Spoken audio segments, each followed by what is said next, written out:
C'est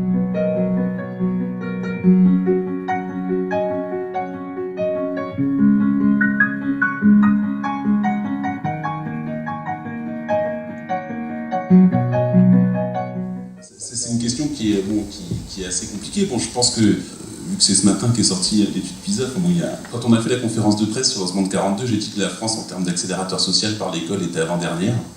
Heureusement, il y a eu une mise à jour, maintenant on est dernier. Ce qui fait que l'année prochaine, nous ne perdrons pas de place. C'est plus possible. Bon, et puis, alors, le grand intérêt, c'est que quand on est dos au mur, on ne peut que avancer, quoi. Donc voilà, on est vraiment, je pense, aujourd'hui dans des derniers retranchements, et soit on est capable d'accompagner le mouvement, et c'est vrai que c'est compliqué en France aujourd'hui de dire on va être capable peut-être d'accompagner la mort d'un certain nombre de choses pour en recréer des nouvelles en se basant dessus. C'est quelque chose qui est extrêmement compliqué. Quand tu décris, quand tu dis on ne peut plus entasser des connaissances dans le cerveau des jeunes, on ne peut plus le faire. Quand ça a été inventé à l'époque de Rousseau, déjà lui, dans ses derniers écrits, il disait bon, en fait, je ne suis pas certain que ce soit la solution, et qu'aujourd'hui, on considère l'enfant comme une feuille blanche sur laquelle on écrit. L'enfant n'est pas une feuille blanche sur laquelle on écrit. C'est quelqu'un qui est extrêmement intelligent, qui peut avancer. Voilà, donc on est vraiment en train de se transformer en termes économiques. Je ne vais pas reprendre le discours que tu as fait, tu as tout expliqué. En France, aux États-Unis, le PIB est tiré à 40% par le numérique, encore 10%, on n'est plus dans l'économie industrielle, mais dans l'économie du numérique. On est dans un changement d'air. En France, on est à 25% qui est tiré par le PIB dans les derniers chiffres que j'avais. On va encore changer d'air. Donc maintenant, soit on fait une école et on sait le faire, on a fait des écoles qui sont d'une efficacité redoutable en termes d'industrie. On a quand même des champions industriels français d'un niveau incroyable. Je pense à Total, à GDF, à Airbus. Tout ça, ça a été travaillé au niveau européen. On a su fabriquer des choses au niveau industriel absolument incroyables, au travers et en particulier grâce à notre système des grandes écoles. Il y a juste qu'aujourd'hui, ce système, il n'est plus adapté à ce qu'on souhaite faire aujourd'hui. Et il y a soit une mutation à faire qui va venir en particulier en interne, soit on sera obligé de le faire et d'autres vont mourir pour qu'on passe de l'autre côté. Donc nous, notre système, justement, c'est de réussir à briser toutes ces barrières. Alors on le fait parce que on a les moyens de le faire. Enfin, je tiens quand même à préciser qu'il n'y a qu'à essayer l'ignorance, c'est beaucoup plus cher que l'éducation. Et je pense que, enfin voilà, donc on dépense effectivement, Xavier dépense 70 millions d'euros pour lancer quelque chose qui est assez intéressant, avec des méthodes qui sont un peu différentes. Et effectivement, on va changer un certain nombre de paradigmes dans l'éducation, et en particulier dans celle de numérique. Donc la grande question qui se pose pour savoir comment est-ce qu'on peut adapter les gens sur ce nouveau monde, en plus c'est génial, c'est qu'il faut leur apprendre effectivement à réfléchir. Il faut leur apprendre à réfléchir d'une certaine façon, c'est des choses qui ont été théorisées. Tout ce qui peut emmener autour de cette nouvelle façon de réfléchir, ça va permettre de faire avancer. Ça porte un nom, en anglais ça s'appelle computational thinking, en français on appellerait ça plutôt la pensée procédurale. Bon, tout ça c'est théorisé, c'est pas des grands trucs qui sont annoncés par des chercheurs, les gens ont bossé dessus, il y a des choses à faire, donc faisons-les. Juste pour vous donner un exemple, le code du travail en France, qui est connu comme étant compliqué et gros, il fait 4200 pages, le code de l'éducation en fait 3008. C'est le même. Donc, on est complètement cerné par les normes, on est en plein dedans, on est normé, et nous on nous demande de sortir des gens innovants dans une norme. Donc je pense juste que c'est pas possible. Donc je sais pas comment on va faire. Non mais je pense qu'il y a un point qui est hyper important, que d'ailleurs tu as abordé parfaitement, qui est de savoir, est-ce que oui ou non, l'idée c'est de transmettre du savoir aux jeunes. Ça, c'est la grande question qui se pose. Et moi, je pense que le combat, il n'en est plus là. La question, c'est pas de savoir comment optimiser la transmission de savoir, comme peut le faire la Khan Academy. La question, c'est pas non plus de savoir comment est-ce qu'on va faire qu'un savoir puisse être distribué à des millions de personnes aujourd'hui. La question, elle n'en est plus là. La question, c'est de savoir comment est-ce qu'on forme des gens qui ont une manière de penser qui va être adaptée à ce qui va se passer dans le monde de demain. C'est comment est-ce qu'on va fabriquer des nouveaux objets, des nouveaux usages, des nouvelles manières de voir, des nouvelles manières de penser. Et ça ne se fera pas à coup de grandes transmissions de savoir, que ce soit de mathématiques ou de philosophie. Certes, il va falloir qu'on sache à minimum compter, il va falloir qu'on sache à minimum lire, ça c'est évident. Je crois savoir que le monde n'a jamais autant écrit que l'année dernière. On a écrit plus sur Internet en un an que de la création de bibliothèques dans l'histoire de l'humanité. Donc la question fondamentale pour moi n'est pas de savoir comment est-ce qu'on va faire le MOOC, et encore moins comment on va faire le MOOC français, ou le MOOC américain, ou le MOOC je ne sais pas d'où. La question, ça va être de savoir vraiment qu'est-ce qu'on va inculquer comme manière de penser à nos jeunes pour que demain, ils soient comme un poisson dans l'eau dans un monde numérisé. Voilà, c'est ça la vraie question qu'il y a derrière, fondamentale pour moi.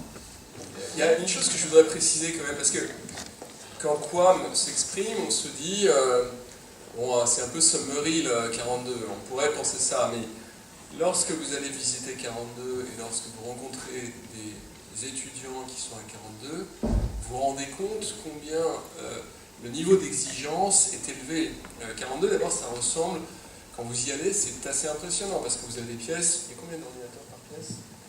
280. Voilà, vous avez 3 étages avec 280 ordinateurs chaque étage qui sont alignés au cordeau. Et l'idée, ça n'est pas de dire, bon écoutez, débrouillez-vous, d'ailleurs c'est un peu de dire ça, mais ça découle quand même d'un processus éducatif. Voilà, donc c'est vraiment, oui, c'est quelque chose qui est entré depuis longtemps, mais c'est pas de la folie. Hein. Piaget en parlait dans les années 50 autour des gamins en termes de théorie de comment est-ce qu'on fait cette éducation. Après nous, effectivement, la mise en pratique de manière aussi radicale sur autant d'étudiants, c'est vrai que là, c'est quelque chose de 100% français. C'est nous qui l'avons fabriqué, ça c'est pas mal, mais effectivement. Pardon, je voulais juste ajouter un petit quelque chose sur pourquoi j'adore le modèle de 42. Toi, tu le sais déjà parce que je te dis à chaque fois que je te vois. Mais je trouve que le modèle d'enseignement, c'est complètement différent de tout ce qu'on voit, pas juste en France, mais aussi ailleurs. En fait, c'est qu'ils ont vraiment bien compris que, je sais pas comment dire en français, mais one size does not fit all. Ils ont donné la flexibilité en fait à l'étudiant. Il faut pas avoir une formation spécifique pour entrer. Il faut pas avoir, je sais pas, 3 ans à passer dans l'école. Enfin, c'est vraiment l'étudiant qui choisit, qui décide de ce qu'il a envie de faire. Et je trouve ça franchement super. Donc je pense que c'est aussi ça qui est vraiment radicalement différent dans le modèle de 42. Et alors, toi qui vois beaucoup, qui a quand même une compréhension assez vaste de la scène européenne des startups, est-ce que tu penses que cette notion de profil pluridisciplinaire, voire de profil un peu particulier, c'est une caractéristique du monde de l'innovation tel que tu le connais? Je pense que je me permets juste de rebondir, c'est fondamental. Sinon, ça ne sert à rien. Vous mettez 3 informaticiens dans un sous-sol, vous obtenez un truc d'informaticien. Enfin, personne n'en a rien à faire, quoi. La notion, c'est de savoir si vous mettez un informaticien et quelqu'un de l'Institut français de la mode, ces 2 gens-là ensemble, ils vous inventez le fringue connecté. Alors à quoi il va servir, j'en ai aucune idée. Si ça se trouve, si vous rajoutez un médecin, ils vont faire un truc où quand les gens sont dessus, si vous êtes épileptique, vous tombez, la bille va se rendre compte que vous êtes malade, va appeler les pompiers, va tracer le chemin en GPS automatique, va mettre tous les feux rouges au vert au fur et à mesure que le camion de pompiers arrive, et il n'y a encore aucun humain qui a été prévenu. C'est à ça que ça va servir. J'en ai aucune idée de ce que ça va faire. C'est fondamental. Moi, il y a un concours qui s'appelle le iGEM, qui est organisé par le MIT aux États-Unis, qui est un concours de biotech, parce que vous savez que l'avenir, le vrai, c'est même pas le numérique, là on en est dans les biotech. Hein. Les biotechnologies, en 2013, on est en 1980 par rapport à ce qu'était l'informatique. Et c'est des Français qui ont gagné. Et qui c'est qui a gagné? C'est le Centre de recherche interdisciplinaire. Ça porte le nom que ça porte quand même. Okay, Centre de recherche interdisciplinaire. L'axe, c'est l'interdisciplinarité, c'est les passerelles entre les âges. Ça sert à rien de mettre 3 gamins dans un sous-sol, vous allez obtenir un truc de gamin. À chaque fois c'est la même chose, à chaque fois c'est la même chose, à chaque fois c'est la même chose. Et là c'est gravissime ce qui est en train de se passer, où on voit que l'accélérateur social dans les écoles est le plus faible du monde en France. C'est que ce qui se passe, c'est qu'on réserve les grandes écoles à une élite, même si elles tentent de faire des efforts pour en sortir. Mais en attendant, on voit bien le classement PISA d'hier, de ce matin, qui dit non. Et vous allez vous permettre d'avoir des gens qui pensent différemment à la tête de ces entreprises. Et c'est ça qui va faire qu'on va aller encore plus loin, qu'on va inventer tout un tas de choses. On a mis je ne sais pas combien de temps à monter un partenariat quand on était avec Epitech, avec les gens d'HEC. Quand on a réussi à monter le partenariat avec les gens d'HEC, on a réussi à faire 4 semaines ensemble, à moitié en loose day, caché dans un coin à Julien Josas, en plein milieu des chez les lapins, très très bien.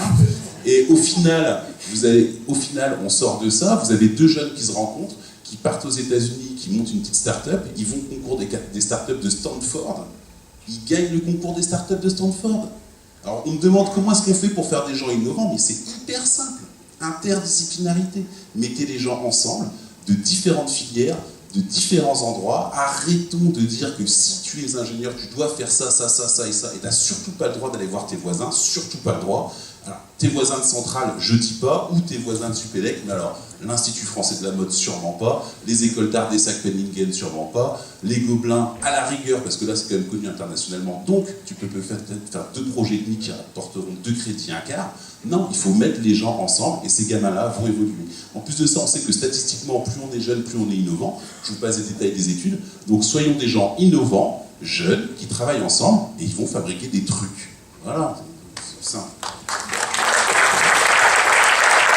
Nécessaire d'aller encore plus loin que ça, c'est pas juste les formations, mais c'est aussi la raison pour laquelle je pense qu'il faut encourager encore plus de femmes, plus d'étrangers à travailler dans le milieu tech et pour promouvoir l'innovation. Et je voulais juste faire un petit commentaire, c'est que quand j'ai vécu en Angleterre, Londres n'est jamais en train de se dire comment on fait pour garder tous les entrepreneurs anglais en Angleterre. En fait, ils sont toujours en train de dire comment on fait pour attirer les autres vers nous. Et ce que je vois en France, c'est un peu le contraire.